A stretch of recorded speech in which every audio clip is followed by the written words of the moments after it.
Assalamualaikum warahmatullahi wabarakatuh. Perkenalkan, nama saya Alisa Zalfadila dengan ujung NPM 025. Di sini saya akan menjelaskan mengenai sistem request. Sistem request adalah langkah pembuka untuk mengenali dan mencatat kebutuhan dasar sebuah sistem. Dokumen ini umumnya dibuat oleh pihak yang terlibat langsung dalam proyek, seperti manajer proyek. Tujuannya adalah untuk memberikan gambaran awal mengenai proyek tersebut agar proses perencanaan menjadi lebih jelas. Terdapat beberapa elemen pada sistem request. Yang pertama yaitu project name, nama proyek yang sedang dilakukan. Yang kedua yaitu project sponsor, baik individu maupun sebuah organisasi yang bertanggung jawab terhadap proyek, baik finansial ataupun hal-hal pendukung pengambilan keputusan. Yang ketiga yaitu business need, berisi penjelasan mengapa sistem baru diperlukan atau mengapa harus dilakukan sebuah perubahan pada sistem yang sudah ada. Yang keempat yaitu business requirement, biasanya berisi kebutuhan fungsional atau non-fungsional dari sebuah sistem. Bagian ini mencakup fitur-fitur yang ada dan fungsi-fungsi yang diharapkan.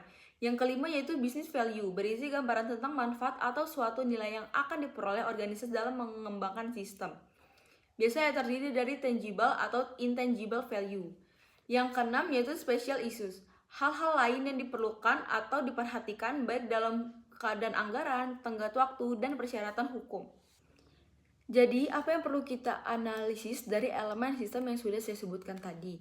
Yaitu proses mengidentifikasi, mendefinisikan, dan mendokumentasikan persyaratan sistem informasi. Analisis kebutuhan sistem informasi juga merupakan suatu proses untuk mendapatkan informasi, mode, spesifikasi tentang sistem informasi yang diinginkan, klien atau pengguna. Kedua belah pihak, yaitu klien dan pembuat sistem informasi, terlibat aktif dalam tahap ini.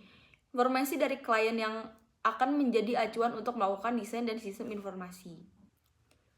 Terdapat beberapa tahapan analisis kebutuhan sistem informasi. Yang pertama yaitu memahami masalah, latar belakang sistem informasi, target user, di mana sistem informasi digunakan, dan cakupan pekerjaan. Yang kedua yaitu mengidentifikasi kebutuhan pemakai. Ada data atau informasi yang akan diproses, fungsi dalam sistem yang diharapkan user dan tampilan yang diinginkan. Yang ketiga yaitu mengidentifikasi kebutuhan sistem informasi. Terdapat kebutuhan fungsional, kebutuhan antarmuka, dan kebutuhan performa. Yang keempat yaitu membuat dokumen spesifikasi kebutuhan. Terdapat SKPL, dokumen spesifik kebutuhan perangkat lunak. Pendahuluan, deskripsi umum sistem, kebutuhan fungsional, output input, kualitas batasan sistem, dan penutup. Yang kelima yaitu mengkaji ulang atau mereview kebutuhan pada sistem informasi. Selanjutnya membahas mengenai jenis-jenis analisis kebutuhan. Yang pertama kebutuhan fungsional. Kebutuhan fungsional adalah jenis kebutuhan yang berisi tentang proses-proses apa saja yang nanti dilakukan oleh sistem. Kebutuhan fungsional juga berisikan tentang informasi-informasi apa saja yang harus ada dan dihasilkan oleh sistem. Contohnya input, output, proses, dan data store yang diperlukan untuk mencapai sasaran sistem. Yaitu kebutuhan non-fungsional. Analisa kebutuhan non-fungsional merupakan analisa yang dibutuhkan untuk menentukan spesifikasi kebutuhan sistem. Kebutuhan-kebutuhan yang menentukan kriteria non-fungsional dapat digunakan untuk menilai sebuah sistem operasi daripada perilaku spesifik. Contohnya itu performance, budget, biaya, waktu, dokumentasi, kualitas manajemen, dan keamanan.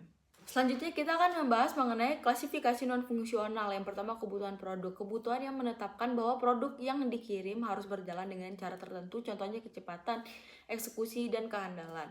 Yang kedua itu kebutuhan organisasi. Ya, kebutuhan organisasi sebagai akibat dari kebijakan organisasi dan prosedur, misalnya standar proses yang digunakan, kebutuhan implementasi. Yang ketiga itu kebutuhan eksternal. Kebutuhan yang muncul dari faktor eksternal sistem dan proses. Selanjutnya itu bagaimana cara melakukan analisis kebutuhan. Yang pertama wawancara, melakukan survei, meninjau dokumentasi yang ada, membuat kasus penggunaan, yang terakhir yaitu membuat prototipe.